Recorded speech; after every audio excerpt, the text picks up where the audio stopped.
ঘুমানোর চেষ্টা করি কিন্তু মনে ভয়ের লেজ থাকে। হঠাৎ ফিসফিস আওয়াজ আবার আসে, এবার দরজার পাশ থেকে। মনে হলো কেউ আমার দিকে হাত বাড়াচ্ছে। আমি কাঁপতে কাঁপতে ল্যাম্প জ্বালাই। হঠাৎ দেখি দরজার ছায়া কেবল বাতাসের কারণে নড়ে চড়ে করছে। আমি ধীরে ধীরে স্বস্তি পেলাম, কিন্তু বুকের ভেতরে ভয়ের অনুভূতি কাটছে না। রাতটা আরও দীর্ঘ মনে হলো। হ্যালো বন্ধুরা, কেমন আছেন সবাই? আশা করি অনেক ভালো আছেন। আমিও ভালো আছি। চলুন কথা না বাড়িয়ে মূল গল্প আসা যাক। আর হ্যাঁ, আপনারা যদি আমাদের চ্যানেল নতুন হয়ে থাকেন তাহলে অবশ্যই আমাদের চ্যানেলটিকে সাবস্ক্রাইব করে পাশে থাকা বেল আইকনটি বাজিয়ে দিবেন। আমি মহুজা। আমার বয়স 22 বছর। আমি দেখতে সুন্দর, গায়ের রং ফর্সা এবং শরীর ফিট। আমি ইউনিভার্সিটিতে পড়ি। লকডাউনের কারণে বিশ্ববিদ্যালয় বন্ধ। শুধু কয়েকটা প্রাইভেট টিউশন আছে, যার মধ্যে গণিত টিউশন হয়। সন্ধ্যা 6টা থেকে রাত 8টা আমার বাসা থেকে ম্যাডামের বাসা রিকশায় যেতে 20-25 মিনিট লাগে। আমরা মোট 10 জন ছাত্রী ম্যাডামের কাছে প্রাইভেট পড়ি। সেই দিনের ঘটনা আমি কখনো ভুলব না। সেদিন রবিবার ছিল। সকাল থেকেই আকাশ মেঘলা, হালকা বাতাস বইছিল। এমন দিনে সাধারণত আমি বাইরে যাই না, তবে বৃষ্টি হয়নি তাই প্রাইভেটে যাওয়ার সিদ্ধান্ত নিয়েছিলাম। প্রাইভেটে যাওয়ার কয়েক ঘন্টা আগে আমি ঘুমিয়ে পড়েছিলাম। 5:30 মা আমাকে ডেকে জাগালেন। ঘড়ি দেখলাম, লেট হয়ে গেছি। তাড়াহুড়ো করে উঠে জিন্স প্যান্ট আর কুর্তি পরলাম। 5:40 বাসা থেকে বের হয়ে গেলাম। সময়মতো পৌঁছেছি। তাদের বাসায় ঢুকতেই কেমন অদ্ভুত আবহ তৈরি হল। চারপাশে শান্তি নেই, শুধু আমরা 4 জন ছাত্রী উপস্থিত। ম্যাডাম পড়ানো শুরু করলেন। হঠাৎ জানালার বাইরে একটি ছায়া নড়চড়ে করল। আমি থমকে গেলাম। মনে হলো কেউ আমাদের দিকে তাকাচ্ছে। রিকশার ধ্বনির সাথে হঠাৎ একটি কুকুরের হট্টগোল। আমি চুপচাপ বসে রইলাম। চারপাশে কেউ নেই, শুধু বাতাসে শীতলতা আর অদ্ভুত অনুভূতি। হঠাৎ দরজার কণ্ঠ ফিসফিস শুনতে পেলাম। কেউ বলল, মহুজা তুমি কি একা? আমি বুক চেপে ধরলাম।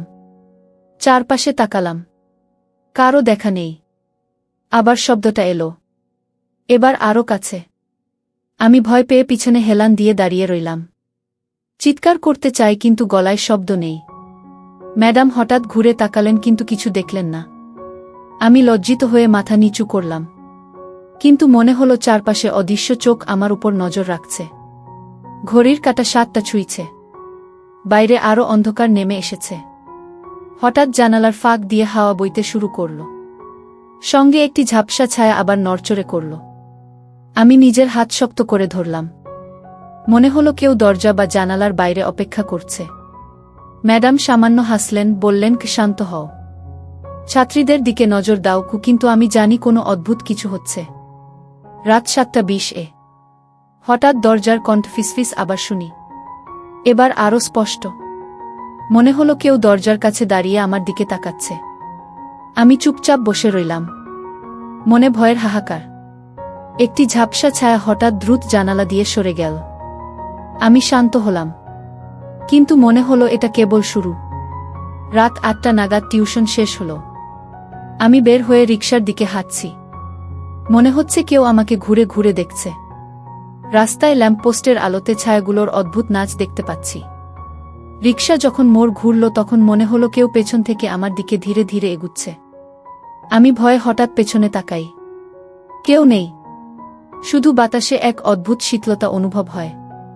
রিকশা থামার সঙ্গে সঙ্গে মনে হলো আমার পকেটে হঠাৎ ফোন বাজছে। কিন্তু ফোন হাতে নেওয়ার আগে কেমন অদ্ভুত কাঁপুনি লাগছে। আমি হাত কাঁপিয়ে ফোন ধরলাম। পরিচিত নম্বর, কিন্তু কেউ কথা বলল না, শুধু নিঃশব্দ। আমি কেঁপে উঠলাম। তখন হঠাৎ রাস্তায় ছায়া এগোতে শুরু করল। মনে হলো কেউ আমাকে লক্ষ্য করে আমার দিকে ধেয়ে আসছে। আমি দ্রুত বাসার দিকে দৌড়ে গেলাম। রাস্তায় একাকী থাকাটা ভয়ঙ্কর মনে হলো। দরজা খুলে ভেতরে ঢুকতেই বুকের ভেতর হঠাৎ এক ধরনের শান্তি পেলাম। কিন্তু জানালার বাইরে অদ্ভুত ছায়া এখনো চোখে ভেসে উঠছে। রাতে বিছানায় শুয়ে মনে হলো আজকের রাত আমি কখনো ভুলব না। বুকের ভেতরে কেঁপুনি আর ভয়ের অনুভূতি। আবার মাথা তুলে জানালা থেকে তাকাই। মনে হলো ছায়াগুলো যেন আমার চারপাশে ঘুরছে। আমি নিজের পকেটে হাত রাখি এবং ঠিক করি আগামীকাল ম্যাডামের কাছে গিয়ে এই ঘটনার কথা খুলে বলবো, যাতে কেউ আমাকে আর হুমকি দিতে না পারে। রাত পেরিয়ে ভোর হল। হালকা আলো এসে জানালার কাছে পড়ছে। আমি গভীর নিঃশ্বাস নিই এবং ঠিক করি আর কখনো একা বাইরে যাব না। এমন অদ্ভুত সন্ধ্যা আর মনে নেই কখনো আমার জীবনের অংশ হিসেবে। রাতটি আরও গভীর হয়ে এসেছে। মহুজা নিজের রুমে বসে পড়েছে। মনে হচ্ছে চারপাশে অদ্ভুত নীরবতা ভেসে আসছে। জানালার বাইরে হঠাৎ একটি ছায়া কেঁপে ওঠে। মনে হলো কেউ ধীরে ধীরে আমার দিকে এগোচ্ছে। আমি বুক চেপে ধরলাম। হঠাৎ রুমের দরজার নকানকানি শুনতে পেলাম। আমি থমকে গেলাম। মনে হলো কেউ দরজার ওপাশে দাঁড়িয়ে আছে। আমি বললাম, কে আছ সেখানে? কোনো উত্তর নেই, শুধু নিঃশব্দ। বৃষ্টি হতে পারে এমন ভাবতে চেষ্টা করলাম, কিন্তু জানালার দিকে তাকাতেই দেখলাম একটি অন্ধকার ছায়া আমার দিকে ধীরে ধীরে এগোচ্ছে। আমি দ্রুত চেয়ার সরালাম আর মায়ের ফোনে কল দিতে চাই, কিন্তু ফোন পকেটে নেই। মনে হলো কেউ আমার পেছন দিকে হঠাৎ করেই ফিসফিস আওয়াজ আসে। আমি ধীরে ধীরে ঘুরে দেখি, কেউ নেই। মনে হলো হাওয়ায় ছায়াগুলো নড়ে চড়ে করছে। হঠাৎ জানালার দরজা হালকা করে খোলার শব্দ আসে। আমি কাঁপতে কাঁপতে জানালার দিকে দৌড়াই, কিন্তু বাইরে অন্ধকারের মধ্যে কেউ দেখা যাচ্ছে না। কেবল ল্যাম্পপোস্টের আলোতে ছায়া নড়ে চড়ে করছে। আমি দ্রুত জানালা বন্ধ করি। বুকের ভেতরে কেঁপুনি তীব্র হয়ে যায়। ঘুমানোর চেষ্টা করি, কিন্তু মনে ভয়ের লেজ থাকে। হঠাৎ ফিসফিস আওয়াজ আবার আসে, এবার দরজার পাশ থেকে। মনে হলো কেউ আমার দিকে হাত বাড়াচ্ছে। আমি কাঁপতে কাঁপতে ল্যাম্প জ্বালাই। হঠাৎ দেখি দরজার ছায়া কেবল বাতাসের কারণে নড়ে চড়ে করছে। আমি ধীরে ধীরে স্বস্তি পেলাম, কিন্তু বুকের ভেতরে ভয়ের অনুভূতি কাটছে না। রাতটা আরও দীর্ঘ মনে হলো। কাকে যেন বাইরে অপেক্ষা করছে, কিন্তু ঠিক কোনটি বুঝতে পারছি না। হঠাৎ ফোন বাজতে থাকে। আমি কাঁপা হাতে ফোন ধরি। পরিচিত নম্বর, কিন্তু কেউ কথা বলল না, কেবল নিঃশব্দ। আমি কাঁপতে কাঁপতে রুমের আলোর দিকে তাকাই। মনে হলো ছায়াগুলো ধীরে ধীরে গঠন পরিবর্তন করছে। আমি নিজেকে বলতে থাকি, শান্ত হও মহুজা, সব কল্পনা তোমার কি। কিন্তু হঠাৎ জানালার বাইরে ঝাপসা ছায়া আবার নড়ে চড়ে করছে। আমি চিৎকার করতে চাই, কিন্তু গলায় শব্দ নেই। মনে হলো কেউ আমার শ্বাসের শব্দ শুনছে। আমি নিজের বুক চেপে ধরলাম আর ঠিক করি আগামীকাল ম্যাডামের কাছে যাব এবং ঘটনার কথা বলব, যাতে কেউ আর আমাকে ভয় দেখাতে না পারে। রাতের নীরবতা আর ছায়ার খেলা আমার মনে রয়ে গেল। মনে হলো রাত শেষ হলেও আমার মনে সেই ভয়ের স্মৃতি চিরকাল থাকবে। আমি জানি আবার কখনো এই ধরনের সন্ধ্যা আসতে পারে।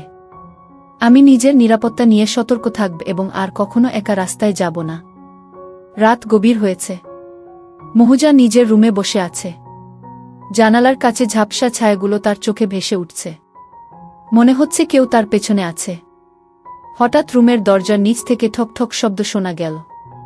মহুজা বুক চেপে ধরল। মনে হলো কেউ ভিতরে ঢুকতে চাইছে। সে হঠাৎ ল্যাম্প জ্বালাল এবং কেবিনেটের পিছনে লুকিয়ে পড়ল। হাত কাঁপছে। মনে হলো ঘাড়ের পিছনে কোনা ঠান্ডা স্পর্শ বয়ে গেছে। সে ঘুরে তাকাল। কারো কোনো মুখ নেই, শুধু ছায়া নড়চড় করছে। হঠাৎ জানালার বাইরে ঝাপসা ছায়া দ্রুত ধীরে ধীরে এগোচ্ছে। মহুজা চিৎকার করতে চাইলে গলা কাঁপছে, শব্দ বের হচ্ছে না। সে পেছনে হেঁটে দেয়ালের পাশে আটকে গেল। মনে হলো কেউ তার প্রতি নজর রাখছে। হঠাৎ জানালার ধারে ফিসফিস আওয়াজ শোনা গেল। মনে হলো কেউ ধীরে ধীরে হাত বাড়াচ্ছে। মহুজা শ্বাস ধরে চুপচাপ দাঁড়াল।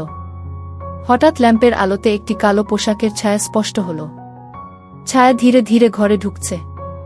মহুজা কাঁপা চোখে ছায়ার দিকে তাকাল এবং হঠাৎ চিৎকার করতে চাইলে মনে হলো গলার শব্দ আটকে গেছে। ছায়া মুখের দিকে এগিয়ে আসল। তখন মহুজা চোখ বন্ধ করে মনে বলল, ও আল্লাহ, রক্ষা করেছ কি। তারপর হঠাৎ ছায়া ধীরে ধীরে পিছনে হেঁটে জানালার দিকে চলে গেল। মহুজা বুক ধরফট করানো নিয়ন্ত্রণ করতে পারছে না। মনে হলো তার হৃদয় থেমে গেছে, কিন্তু একই সময়ে অদ্ভুতভাবে শান্তি অনুভব করছে। সে জানল যে এই ছায়া আসলে তার সাহায্য করার জন্য এসেছে, তাকে কোনো ক্ষতি করার জন্য নয়। রাতের সেই আতঙ্ক কেবল তার কল্পনায় শক্তিশালী হয়ে উঠেছিল। ঘরে নিঃশব্দ অবস্থা নেমে এসেছে। মহুজা জানালার দিকে তাকিয়ে ভাবল এই রাতের ঘটনা তাকে আরও সতর্ক করেছে এবং আর কখনো একা বাইরে যাওয়া উচিত নয়। হঠাৎ রুমের আলো নিভে গেল। মনে হলো কেউ ল্যাম্প সুইচ নিয়ে খেলছে। মহুজা চুপচাপ গা কাঁপতে কাঁপতে কেবিনেটের পাশে লুকিয়ে রইল। হঠাৎ জানালার বাইরে হাওয়ায় একটি ছায়া দ্রুত সরে গেল। মহুজা বুক ধড়ফড় করে শ্বাস ফেলে বুঝল যে এখন তিনি নিরাপদ। তবে রাতের এই রোমাঞ্চ এবং ভয়ের স্মৃতি তার মনে চিরকাল রয়ে যাবে। সে ঠিক করল সবসময় সতর্ক থাকবে এবং আর কখনো একা রাস্তায় বা অন্ধকারে বের হবে না। ভোরের আলো এসে জানালার কাছে পড়তে লাগল। মহুজা ধীরে ধীরে ল্যাম্প অফ করল এবং জানল যে আজকের রাতটি শেষ। তবে তার জীবন শিক্ষা নিয়েছে যে সাহসী হওয়া এবং সতর্ক থাকা সবচেয়ে বড় অস্ত্র। রাতের সেই ছায়া তাকে চরমভাবে ভয় দেখিয়েছে, কিন্তু একই সময়ে আত্মবিশ্বাস এবং সাহসও শিখিয়েছে। মহুজা জানল যে ভয়কে চ্যালেঞ্জ করার মাধ্যমেই জীবনের নিরাপত্তা নিশ্চিত হয়। সে গভীর নিঃশ্বাস নিয়ে জানালার পাশে বসে ভাবল আগামী দিন থেকে কোনো ঝুঁকি নেওয়া যাবে না এবং নিজের নিরাপত্তা সবসময় অগ্রাধিকার হবে। তার জীবন এখন আরও সতর্ক এবং শক্তিশালী হয়ে উঠেছে। পরদিন সকাল যখন মহুজা জানালার বাইরে তাকিয়ে দেখল রাস্তায় কোনো অদ্ভুত ছায়া নেই। শহরটা শান্ত মনে হল। সে ল্যাম্পপোস্টের আলোতে ছায়ার স্মৃতি মনে করলেও জানল যে আর কেউ তাকে অনুসরণ করছে না। হঠাৎ ফোন বাজল। মহুজা দ্রুত ফোন ধরল। পরিচিত নম্বর। ম্যাডামের নাম দেখাচ্ছে। সে কেঁপে উঠল এবং বলল, হ্যালো ম্যাডাম। ম্যাডাম শান্ত গলায় বললেন, মহুজা তুমি ঠিক আছো? তুমি কি কালকের ঘটনা পুরো খুলে বলেছ? মহুজা হালকা করে নিঃশ্বাস ফেল। বলল, হ্যাঁ ম্যাডাম, সব খুলে বলেছি। ম্যাডাম বললেন, তুমি সাহসী হয়েছ এবং আর কোনো ঝুঁকি নেবার দরকার নেই। আমি তোমাকে নিরাপদ রাখব। মহুজা বলল, ধন্যবাদ ম্যাডাম। সেই সময় বাসার দরজা ধাক্কা খেয়ে খুলল। আরিফ প্রবেশ করল। মুখে অদ্ভুত রাগ আর ভয় মিশ্রিত অনুভূতি দেখা যাচ্ছিল। সে মহুয়ার দিকে তাকিয়ে বলল, তুমি ঠিক আছো? মহুজা বলল, হ্যাঁ আমি ঠিক আছি। আমি শুধু কালকের ঘটনা ভয় পেয়েছিলাম। আরিফ কাঁধে হাত রেখে বলল, আমি সব দেখেছি এবং আমি কখনো তোমার নিরাপত্তা হারাতে চাইনি। মহুজা চোখে জল নিয়ে বলল, ধন্যবাদ ভাইয়া। এবার আমি নিরাপদ বোধ করছি। আরিফ হাসল। বলল, আর তুমি কখনো একা বাইরে যাবে না? সবসময় সতর্ক থাকবে? মহুজা মাথা নেড়ে বলল, হ্যাঁ আমি সব সময় সতর্ক থাকব। হঠাৎ বাইরে থেকে ধ্বনি শোনা গেল। কেউ হেসে বলল, মহুজা তুমি ঠিক আছো? আমি খুঁজছি না, কেবল পরীক্ষা করতে চেয়েছিলাম। মহুজা চমকে উঠল। দেখা গেল পাশের বাড়ির বন্ধু মেহেদি এসেছে। হাসতে হাসতে বলল, আমি জানতাম কালকের রাতের ঘটনা তোমাকে ভয় দেখিয়েছে, তাই নিশ্চয়তা দিতে এলাম। মহুজা চিৎকার করতে চাইল, কিন্তু এখন সে হাসতে লাগল আর অনুভব করল যে রাতের সব ভয় শুধুই ভুল বোঝাবুঝি ছিল। সারা বাড়ি ধীরে ধীরে শান্তি ফিরে পেল। মহুজা জানালার বাইরে তাকিয়ে ভাবল আজকের রাতের ভয় এবং রোমাঞ্চ তাকে আরও শক্তিশালী করেছে। সে বুঝল সাহস এবং সতর্কতা সবচেয়ে বড় অস্ত্র। তার জীবন নতুন করে শুরু হল। এখন সে জানে যে কোনো পরিস্থিতিতে ধৈর্য এবং সচেতনতা রাখা মানেই নিরাপত্তা রক্ষা করা। আর প্রতিটি ছায়া কিংবা অদ্ভুত শব্দ তার কাছে আর ভয় দেখাবে না। সে ধীরে ধীরে চেয়ারে বসে নিঃশ্বাস নিয়েছিল। ভোরের সূর্যের আলো তার মুখে পড়ল এবং বুঝল যে রাতের অন্ধকার কাটিয়েছে এবং নতুন দিনের আলো নিয়ে জীবনের রোমাঞ্চ আর সাহস উভয়ই তার সঙ্গে রয়েছে। মহুজা জানল যে এবার থেকে সে একা কখনো আর ভয় পাবে না এবং প্রতিটি রাত এবং প্রতিটি ছায়ার সঙ্গে তার সাহসী লড়াই শেষ হয়েছে।